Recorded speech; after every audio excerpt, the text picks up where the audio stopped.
போன வீடியோவில் நம்ம வேர்ல்ட்ஸ் ஃபர்ஸ்ட் ஸ்டாக் எக்ஸ்சேஞ்ச் எப்படி உருவாச்சுன்னு பார்த்தோம். இந்த வீடியோவில் நம்ம முதல் ஸ்டாக் எக்ஸ்சேஞ்சை தொடர்ந்து ஸ்டாக் எக்ஸ்சேஞ்சஸுடைய பரிணாம வளர்ச்சியை பற்றி பார்க்க போகிறோம்.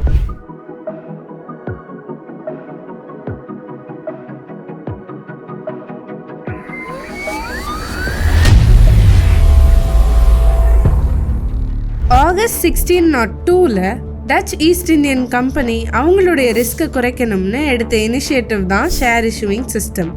இந்த அணுகுமுறை மிச்ச கம்பெனிக்கும் நல்ல ஐடியாவாக பட்டதால் மிச்ச கார்ப்பரேட் கம்பெனிஸும் இதை ஃபாலோ பண்ண ஆரம்பித்தாங்க. அதை தொடர்ந்து 1693 பாண்ட்ஸையும் ட்ரேட் பண்ண ஆரம்பித்தாங்க. இது போல் ஸ்டாக் எக்ஸ்சேஞ்ச் வளர்ந்து வரும்போது London share trading London coffee ஷாப்ஸில் தான் நடக்க ஆரம்பிச்சிச்சு. அப்போ அந்த நேரத்தில் லண்டனில் Jonathan coffee house owner mister John 1969 அவருடைய காஃபி ஹவுஸ்க்கு நிறைய பேர் ஷேர்ஸை ட்ரேட் பண்ணுறக்காகவே வர்றதை அவர் கவனிச்சார். அதை இன்னும் நிறைய பேருக்கு தெரிய வைக்கணும்னு நினச்ச அவருடைய காஃபி ஹவுஸுக்கு வெளியவே ஷேர்ஸுடைய ப்ரைஸஸை போர்டில் எழுதி போட ஆரம்பித்தார். அதை பார்த்து நிறைய பேர் அவருடைய காஃபி ஹவுஸுக்கு ஷேர்ஸை ட்ரேட் பண்ணுறக்காகவே வந்து போனது பழக்கமாக மாறுச்சு. இது லண்டனுடைய ஸ்டாக் எக்ஸ்சேஞ்சுக்கு ஒரு மைல் ஸ்டோனாகவும் இருந்துச்சு. 1720 சவுத் சி கம்பெனி அவங்களுடைய ஷேர்ஸ் விற்கிறதுக்காகவே அவங்களுடைய கம்பெனியை பற்றி நிறைய சித்தரிக்கப்பட்ட தகவல்களை வெளியிட்டது மக்களுக்கு தெரிய வந்து ஷேர்ஸுடைய ப்ரைஸ் பயங்கரமாக ட்ராப் ஆச்சு. இது ஒரு பெரிய economic பபுளாக வெடிச்சது.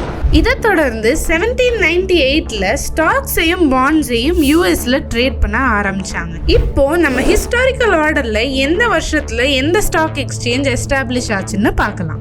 1602 Amsterdam stock exchange, 1724 Paris bourse, 1790 Philadelphia stock exchange, 1801 London stock exchange, 1808 Borsa Italiana, 1817 New York stock exchange, 1820 Frankfurt stock exchange, 1831 Madrid stock exchange, 1852 Toronto stock exchange and 1875 Bombay stock exchange, அதாவது நம்மளுடைய BSc.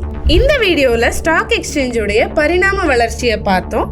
அடுத்த வீடியோவில் Indian stock exchange எப்படி உருவாச்சுன்னு பார்க்கலாம்.